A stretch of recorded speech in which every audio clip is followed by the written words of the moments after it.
Study IQ IAS, अब तैयारी हुई अफोर्डेबल। नमस्कार दोस्तों, पहली बार इतिहास में भारत की जो स्टॉक्स की वैल्यू है, मतलब जो स्टॉक मार्केट होता है जिसमें शेयर्स की ट्रेडिंग की जाती है, उन स्टॉक की जो वैल्यू है वो पहली बार $4 ट्रिलियन को हिट किया है। यहां पर एक और चीज मैं बता दूं, कुछ दिन पहले आप सभी ने देखा होगा एक खबर आ रही थी $4 ट्रिलियन के बारे में जीडीपी को लेकर। देखो अभी वो पुख्ता नहीं हुआ है, वो ऑफिशियल नहीं है और वो एक तरह से आप उसको सच नहीं मान सकते। लेकिन यहां पर जो खबर आई है, बेसिकली बोला जा रहा है कि भारत की जो जीडीपी है उससे ज्यादा भारत का जो स्टॉक मार्केट का वैल्यू है वो हो गया। ये आप देख सकते हो, Indian stocks hit $4 trillion market capitalisation for the first time ever. और इसी के बारे में हम डिटेल से चर्चा करेंगे कि एग्जैक्टली हुआ क्या है, क्या चीजें हैं जिसकी वजह से यहां पर जो हमारा स्टॉक मार्केट है वो बढ़ता जा रहा है, क्या हम इससे आगे हम देख सकते हैं। काफी कुछ जानने को है, चलिए आगे बढ़ते हैं। लेकिन उससे पहले ध्यान रखिएगा दोस्तों, अगर आप स्टडी IQ पर कोई भी बैच लेना चाहते हो, जैसे कि प्रीलिम्स हो गया, यूपीएससी का प्रीलिम्स होने वाला है 2024 में, अगर आप प्रीलिम्स पर फुल्ली फोकस करना चाहते हो, क्लियर करना चाहते हो, तो हमारा SIP प्लस बैच ये ज्वाइन कर सकते हैं। या फिर अगर आप पूरा फाउंडेशन बैच लेना चाहते हैं जिसके अंदर प्रीलिम्स, मेंस, इंटरव्यू सब कुछ आपको कराया जाता है, तो वो आप ले सकते हो। कोई भी बैच लेना हो स्टडी IQ पर, simply use this code Ankit live to get maximum discount. और इसके अलावा अगर आप MCQs अटेम्प्ट करना चाहते हैं तो मेरे इंस्टा पेज पर जा सकते हैं, वहां पर स्टोरीज में जितने भी MCQs हैं उसको आप अटेम्प्ट कर पाएंगे। चलिए शुरुआत करते हैं और सबसे पहले ये देखते हैं कि एग्जैक्टली हुआ क्या है। देखिए बताया ये जा रहा है कि भारत की जो जीडीपी है, इनफैक्ट मैं आपको बता दूं, गवर्नमेंट का जो अनुमान है 2023-24 फाइनेंशियल ईयर का कि हमारा जीडीपी कितना रहेगा, तो वो रहने का अनुमान है लगभग $3.62 ट्रिलियन। मतलब ये $4 ट्रिलियन से काफी नीचे है। $3.62 ट्रिलियन, ये मैं 2023-24 का जो फाइनेंशियल ईयर है, जब वो एंड होगा 2024 में मार्च के महीने में, तब हमारी जीडीपी लगभग इतना हो सकती है। लेकिन यहां पर जो हमारा मार्केट वैल्यू है, अब देखो यहां पर जब हम बात करते हैं ना इंडियन स्टॉक मार्केट की, तो आपको पता होगा एक है आपका, कई सारे स्टॉक एक्सचेंज होते हैं, जैसे बॉम्बे स्टॉक एक्सचेंज हो गया, उसी प्रकार से आपका नेशनल स्टॉक एक्सचेंज हो गया।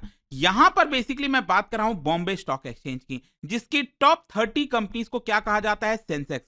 तो क्या होता है कि बॉम्बे स्टॉक एक्सचेंज में बहुत सारे कंपनीज लिस्टेड हैं। लिस्टेड कहने का मतलब जैसे रिलायंस हो गया, SBI जो बैंक हो गया, ICICI बैंक हो गया, अडानी के कई सारे ग्रुप्स के शेयर्स हैं, आप सभी ने देखा होगा। तो क्या होता है कि हर एक कंपनी की वैल्यू क्या है वो वहां से पता लग जाती है। जैसे मान लो अगर मैं कहता हूं टोटल रिलायंस का शेयर्स जो अवेलेबल है वो है 10, ठीक है, और हर एक रिलायंस के शेयर्स की वैल्यू हो गई 50, तो यहां पर उसकी वैल्यू कितनी है, इसके रिलायंस के कंपनी की वैल्यू कितनी है, ये है 500, ठीक है। तो उसी तरह से मतलब टोटल नंबर ऑफ शेयर्स और हर एक शेयर का प्राइस क्या है उसको मल्टीप्लाई कर देते हैं, तो उस कंपनी की वैल्यू सामने निकल कर आती है। तो इसी तरह क्या है कि बॉम्बे स्टॉक एक्सचेंज में जितने भी कंपनी लिस्टेड हैं, चाहे बैंकिंग स्टॉक्स हो गए, रिलायंस हो गया, अडानी हो गया, जितने भी स्टॉक्स हैं, उनकी जो टोटल वैल्यू है बेसिकली वो कितनी निकल कर आई है, वो आई है $4 ट्रिलियन। ये आप देख सकते हो इस साल का ही है। यहां पर इस तरह से कि यहां पर जो अगर मैं $4 ट्रिलियन कह रहा हूं ना, तो इसका अगर हम रुपी के टर्म में देखें तो वो निकल कर आता है 333 लाख करोड़ मार्क। आप इस साल देख सकते हो, जब इस साल की शुरुआत हो रही थी तो 270 लाख करोड़ के आसपास था मार्केट वैल्यू। लेकिन ये बढ़ते बढ़ते आप देख सकते हो नवंबर के एंड तक यहां पर इसकी वैल्यू हो गई है 333 लाख करोड़। और यहां पर अगेन आप देख पाओगे कि ये मैं बात कर रहा हूं वेडनेसडे की। वेडनेसडे को मार्केट ये जो बढ़ा था उसकी वजह से हम $4 ट्रिलियन का मार्क अचीव कर पाए थे। लेकिन अभी क्या है, पिछले 1-2 दिनों में ये फर्दर बढ़ गया है यहां पर, और इसलिए आप कह सकते हो ये $4 ट्रिलियन से भी ज्यादा हो चुका है। अब क्वेश्चन यहां पर यह है कि अगर हम ग्लोबली देखें तो भारत कितने नंबर पर है, मतलब स्टॉक मार्केट के वैल्यूएशन के हिसाब से अगर आप देखोगे तो भारत दुनिया में 5th पोजीशन पर है। सबसे पहले है यूएस, उसके बाद चाइना, जापान, हांगकांग, और भारत का 5वां नंबर आता है। मैं मार्केट वैल्यू की बात कर रहा हूं, वही बताया ना आपको कि हर एक कंपनी की वैल्यू क्या, उसको टोटल जब आप जोड़ देते हो तो उसकी वैल्यू निकल कर सामने आ जाती है। और इसमें क्या हुआ है, यहां पर अगर आप इस पूरे साल देखोगे 2023 में, तो यहां पर जो स्टॉक्स की वैल्यू है वो बढ़ी है। जैसे निफ्टी हो गया, सेंसेक्स हो गया, वो करीब करीब 10% बढ़े हैं 2023 में। वहीं उसी हिसाब से अगर आप देखो जो मिड कैप वाले शेयर्स हैं, मिड कैप मतलब हो गया कि वो कंपनी की पोजीशन मिडिल में आती है। जैसे क्या होता है ना कि कई सारे कुछ स्टॉक्स होते हैं, जैसे रिलायंस हो गया, ये सबसे बड़ी कंपनी अगर हम कहें तो वो लार्ज कैप में आती है, ठीक है। उसी तरह से मिड कैप में कंपनी होती है, फिर छोटी कंपनीज होती हैं जिनको स्मॉल कैप्स कहते हैं। तो क्या हुआ है कि यहाँ पर जो मिड कैप और स्मॉल कैप की कंपनीज हैं उनकी वैल्यू भी काफी अच्छी खासी बढ़ी है। और टोटल 2023 में आप देखोगे जो मार्केट कैपिटलाइजेशन है वो 51 लाख करोड़ बढ़ा है। और इसके साथ साथ एक और चीज मैं आपको बता दूं कि जो $3 ट्रिलियन अचीव हुआ था मार्केट कैपिटलाइजेशन का इंडियन स्टॉक्स का, वो हुआ था मई 2021 में। मतलब कि 2.5 साल के अंदर अंदर 2.5 इयर्स के अंदर अंदर हमने जंप लगाया है $3 ट्रिलियन से $4 ट्रिलियन। और ये काफी बड़ा अचीवमेंट आप कह सकते हो भारत के स्टॉक मार्केट के लिए। अब देखिए यहां पर एक इंटरेस्टिंग चीज ये है कि दुनिया भर में अगर आप देखोगे ना, बहुत कम ऐसे देश हैं जिनका मार्केट कैपिटलाइजेशन मतलब कि जो स्टॉक्स की वैल्यू है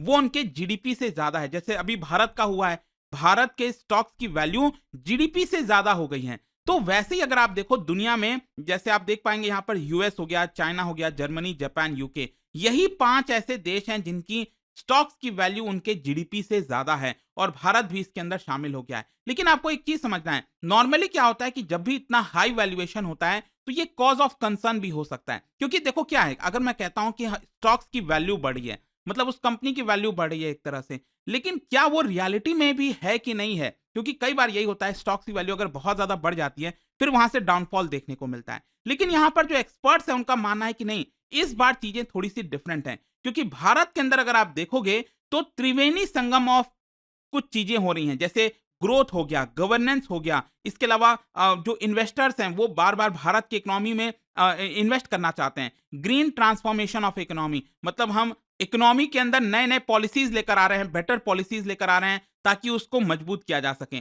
तो यहां पर ज्यादातर एक्सपर्ट्स का मानना है कि वैसे तो मार्केट में ऊपर नीचे चलता रहेगा, लेकिन जो इंडियन इकोनॉमी है और जो मार्केट है वो लॉन्ग टर्म में बढ़ती ही जाएगी जब तक ये 3G हमें देखने को मिलता है, that is growth, governance and green. जब तक ये चीजें होती रहेंगी तब तक यहां पर आपको उछाली देखने को मिलेगा। तो कोई ऐसा चिंता करने की जरूरत नहीं है, क्योंकि यूजुअली जब भी कोई स्टॉक्स के प्राइस बहुत ज्यादा बढ़ते हैं तो वहां से यूजुअली, जैसे मैंने आपको बताया, डाउनफॉल भी देखने को मिलता है। लेकिन अब क्वेश्चन यहां पर यह है कि ऐसा क्या हुआ है पिछले कुछ समय से जिसकी वजह से हम $4 ट्रिलियन अचीव कर पाए हैं? देखो एक सबसे बड़ा कारण क्या है, मैंने आपको क्या बोला कि स्टॉक मार्केट में जितने भी लिस्टेड कंपनीज हैं, तो जितने भी कंपनीज हैं हमारे भारत के अंदर, वो जब अपने आप को लिस्ट करते हैं मार्केट में तब तो उसकी वैल्यूएशन निकल कर आती है। तो पिछले कुछ समय से आपने देखा होगा यहां पर कई सारे आईपीओ रिलीज किए गए थे। इनिशियल पब्लिक ऑफरिंग जो होती है ना, जब कंपनी अपने आप को लिस्ट करती है, अभी रिसेंटली भी आपने देखा टाटा टेक को लेकर कितनी ज्यादा हलचल हुई थी, और जिन लोगों को भी मिला मुझे भी नहीं मिला था, क्योंकि आप सोचिए कि 79, मतलब हर एक शेयर के ऊपर, हर एक लॉट के ऊपर 79 लोग कतार में थे उसको लेने के लिए। तो बहुत कम चांस था कि किसी को ये मिल पाए, लेकिन जिनको भी मिला उनको बम्पर प्रॉफिट हुआ, 100% से ज्यादा उनको प्रॉफिट हो रखा है। तो क्या होता है कि इस तरह के जब आईपीओज आते हैं तो एक मार्केट में बूस्ट आता है, लोग इन्वेस्ट करते हैं तो पैसा आता है उसके अंदर, और इसी की वजह से वहां पर उसकी वैल्यूएशन बढ़ती जाती है। तो एक सबसे बड़ा कारण तो ये आप कह सकते हो आईपीओ। फिर दूसरा यहां पर है जो फॉरेन पोर्टफोलियो इन्वेस्टर्स और भारत के डोमेस्टिक इंस्टीट्यूशनल इन्वेस्टर्स, ये काफी इंपॉर्टेंट रोल प्ले करते हैं। फॉरेन इंस्टीट्यूशनल इन्वेस्टर, जैसे कि बाहर विदेशों से जो पैसा भारत के स्टॉक मार्केट में आता है। एक्चुअली क्या हुआ था कि सितंबर अक्टूबर का महीने में यहां पर जो फॉरेन इन्वेस्टर्स हैं उन्होंने अपना पैसा विड्रॉ किया था, भारत के स्टॉक मार्केट से निकाला था। लेकिन नवंबर का महीना, ये जो पिछला वाला महीना गया है, इसमें इन्होंने 2900 करोड़ भारत के स्टॉक मार्केट में डाले हैं। वैसे अगर आप देखोगे तो 2023 में फॉरेन इंस्टीट्यूशनल इन्वेस्टर्स ने लगभग 1 लाख करोड़ रुपए भारत के स्टॉक मार्केट में निवेश किया है। तो ये दिखाता है कि वो पॉजिटिव हैं भारत के स्टॉक मार्केट को लेकर, उनको प्रॉफिट होगा। ठीक है, अब यहां पर अगर हम देखें डोमेस्टिक इंस्टीट्यूशनल इन्वेस्टर, देखो जब हम बात करते हैं डोमेस्टिक इंस्टीट्यूशनल इन्वेस्टर्स की, तो इसका मतलब जैसे भारत के अंदर म्यूचुअल फंड्स हो गए, भारत के अंदर जो इंश्योरेंस कंपनीज हैं वो लोग भी निवेश करते हैं स्टॉक मार्केट में। तो उन्होंने फॉरेन पोर्टफोलियो इन्वेस्टर से ज्यादा निवेश किया है। जी हाँ, यूजुअली ये होता है कि जो एफपीआई हैं वो हमेशा आगे निकल जाते हैं, लेकिन इस बार देखने को मिला है कि जो डोमेस्टिक इंस्टीट्यूशनल इन्वेस्टर्स हैं उन्होंने 1.7 लाख करोड़ इतना निवेश किया है 2023 में, और वहीं एफआईआई मैंने आपको बताया इन्होंने किया है 1 लाख करोड़। तो ये सभी कारण हैं जिसकी वजह से भारत का स्टॉक मार्केट $4 ट्रिलियन अचीव कर पाया है।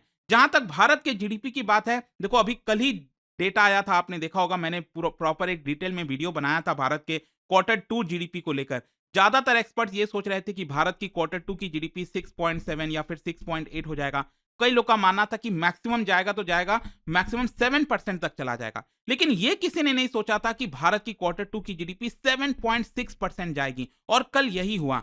Q2 का जीडीपी का जब नंबर आया तो काफी लोग शॉक थे और 7.6% देखने को मिला। और यहां पर अगर आप देखो कि कई सारे जो रेटिंग एजेंसीज हैं उनका भी ये मानना है कि लॉन्ग टर्म में भारत की जीडीपी एक पॉजिटिव ट्रैक में चल रही है। अभी क्या है कि अभी अगर आप देखोगे भारत की जीडीपी वो है लगभग 3.4 ट्रिलियन डॉलर, लेकिन 2027 में हम जापान को भी पीछे कर देंगे।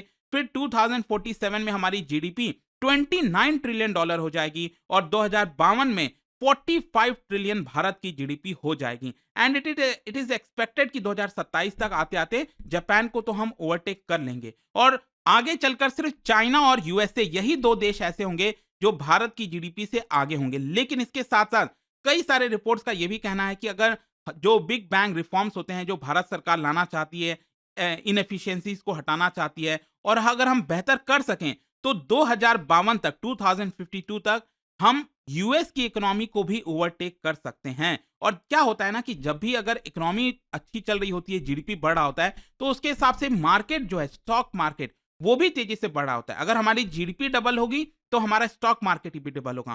कहने का मतलब यह है कि जैसे हम बात करें 2027 तक, 2027-28 तक, फिर या फिर 2030 तक अगर हम जापान को पीछे करना है और डबल करना है अपने जीडीपी को, तो जाहिर सी बात है ना हमारा जो स्टॉक मार्केट है वो भी तो डबल होगा। तो ये आप कह सकते हैं कि लॉन्ग टर्म में हमारा स्टॉक मार्केट बेटर ही होने वाला है। इसके साथ साथ एक और चीज पर हम डिस्कशन करना चाहते हैं और वो है आपका इंडिया चाइना डिबेट, क्योंकि अक्सर इसकी चर्चा होती है। जब भी भारत तेजी से बढ़ रहा है तो अक्सर उसको चाइना से कंपेयर किया जाता है। मैं आपको बता दूं, इसी महीने मॉर्गन स्टैनले ने बताया है कि 2024 का जो एशिया स्ट्रैटेजी है उसके अंदर ये बोला है कि चाइना स्ट्रगल करने वाला है, क्योंकि चाइना के ऊपर अलग तरह का प्रॉब्लम चल रहा है। एक तो जो कर्ज हो गया, डेट हो गया, उसका प्रॉब्लम, और फिर जो डिफ्लेशन चैलेंजेस हैं, आपने देखा होगा प्रॉपर्टी वगैरह के रेट्स एकदम नीचे चले गए हैं, तो वहां पर डिफ्लेशन हो रहा है। और let me tell you, deflation किसी भी इकोनॉमी के लिए इन्फ्लेशन से कई गुना ज्यादा खतरनाक होता है। वो इकोनॉमी को तोड़ देता है, वो इकोनॉमी को नीचे ले जाता है। तो डिफ्लेशन तो कभी होना ही नहीं चाहिए, लेकिन चाइना के अंदर इस समय डिफ्लेशन देखने को मिल रहा है।